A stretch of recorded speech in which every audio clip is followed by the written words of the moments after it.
Hey guys, it's Prime Analog Records. I'm Matt, and welcome back to my channel.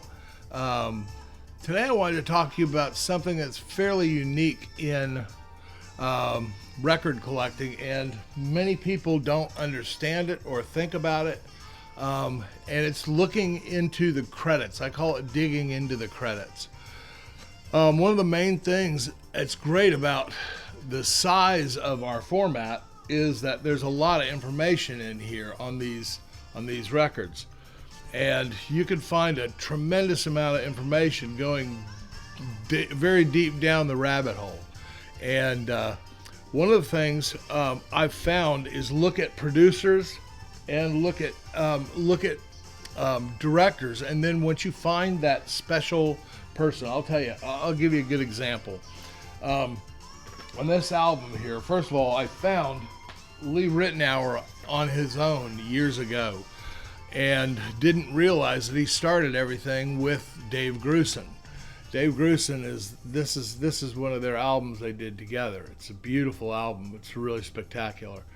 And I started reading these credits, and basically the credits on here are Lee Ritenour, who plays the guitar, Dave Grusin, who plays the keyboards, Carlos Vega. Carlos Vega does several things. He's a percussionist mainly.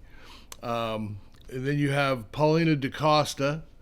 He's another percussionist. Alex Acuna, another percussionist and drummer. And Harvey Mason, who's another amazing drummer. And then you have, for the bass, is Abraham Laboriel is the way his full name is. But when you see these names, go in and do some digging in. I mean, we've got the internet now. This is unbelievable. You can go in and find out so much information about these guys. And you can find their discography, all the things they've been on, the albums that they've been on, and things like that. Not just that single album, but then if you find that this is the kind of music you like, this is how the session players actually did years ago. Is they all knew each other. The session players all knew each other. They'd been in the studio with each other, so they know who. If there's somebody they want a certain sound from, Steely Dan didn't invent this kind of thing. It's been going on for a long time, even before them. And I mean, on Sinatra albums, there's collaborations that you can see that are very clear and distinct. Where if you like this artist, if you like what he does in this album, more than likely he's not really going to be asked to change his style.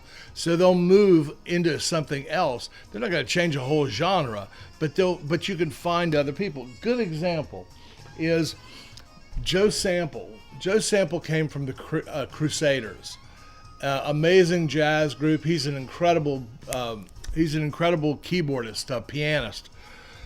And I was looking on here, and I saw that Michael Franks was on here, and Michael Franks is singing on this, and he's got a song on here called "Leading Me Back to You." Then I noticed it was produced by Tommy LaPuma, who always produces Michael Franks' stuff. Matter of fact, I found one of my other favorite vocalists and performers by looking at that and picking it up, ears unheard. This guy's name's Michael Ruff. You've heard me talk about it if you've been on my channel before. And Michael Ruff's incredible. We did a Sheffield Lab recording that's incredible because that's a direct to lathe process. So you can't have any slouches jacking around or dicking around on there playing stuff that they're not. These guys can read, and then if they're if they tell them, I want to go off script or whatever in the rehearsals, they let them do it, because that's why they brought them in. They brought them in for their creativity and what they could add to the record, not just to enhance themselves. Most jazz artists that I've seen and that I pay attention to, are incredible collaborators. And they're very, very good at composing themselves. So they walk into the process in a very open-minded way. It's very unique, and what they create is something that's very special. It's almost unduplicable. It can't be duplicated. I'll put it that way. Anyway, so that's pretty much what I wanted to talk about today, and that's pretty much it. I just think that lots of us who like rock and stuff like that, that's the group. But the way that all the talk about Steely Dan and all this on and on, I get what you guys are seeing, and you hear like Steve Gadd and these, it's like Larry Carlton. These guys are jazz guys. These guys come in and they can read blind. They walk in and they can read music straight up, and they just play it exactly as it said, just like they wrote it. And then they start to change it a little bit to make it a little bit more of this, a little bit more of that. I listened to Chuck Rainey talking about that on bass when he was talking about on the song Peg on Asia, and he was talking about how Donald Fagen didn't want him doing slap, which is when you take a bass and you actually you I'm going to grab my bass and show you, but what it is when you pull a string and you. All right, guys, I'm sorry about that. I had some technical difficulty, but anyway, going back to what I was saying is that it's not new what Steely Dan is doing when they did for years. They brought studio musicians who could come in there and read. It's not new. It's been done by all the jazz greats for all the way back when even before Miles Davis. And Miles brought in different people, and he played different things with different players because he knew their strengths. And they knew their strengths too, and they didn't want to be playing on a project that they didn't really love. So I totally get it. If you love your job, you understand the same thing. And these guys are technical geniuses. Most of them, like I said, most of them can and do compose on their own. Many of them are innovators on their respective instrument. So when you bring them together and you record a session, it's magic. And no two are exactly the same, and they don't want them to be. They go back through painstakingly, digging through and finding the very best parts and keeping those parts and overdubbing the others.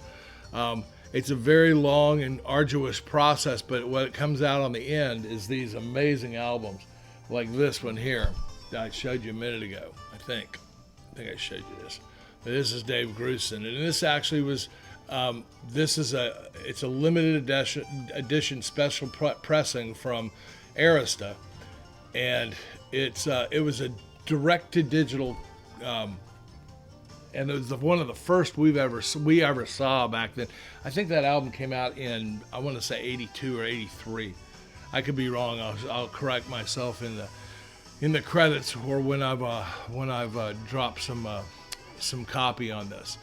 But anyway, what you find with these people is they are interchangeable, and they play with other artists beautifully too. They have a style of their own, going up to and including the late great Jaco Pastorius, who started out his career as a teacher at University of Miami.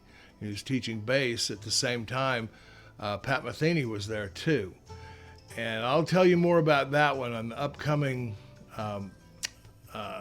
Jaco Pastorius deep dive that I'm going to do. I've got 2 more records I'm waiting on, and then I'm gonna pull the plug and really get going on these things and dig in. And I'm going to give you as much understanding as I have of him, his life, and his body of work, because it's absolutely incredible how extensive it is, and it just keeps coming out every single year. It seems like every record store day they come out with another one that I've never heard of.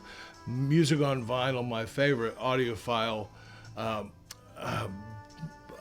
label, has come out with multiples of his too, of his best titles, like Word of Mouth and Jaco Pastorius, that's self-titled. But I'll show you all that stuff in the very next video I got. I'm just trying to make a quick one here, but get in there and dive deep into those credits, and it'll be your friend. I promise you. You will find things that you had no idea people were on. All right, thanks again for checking me out, and if you like this, give me a like and subscribe, and don't miss any of my other fun topics. All right, we'll see you soon. All my best.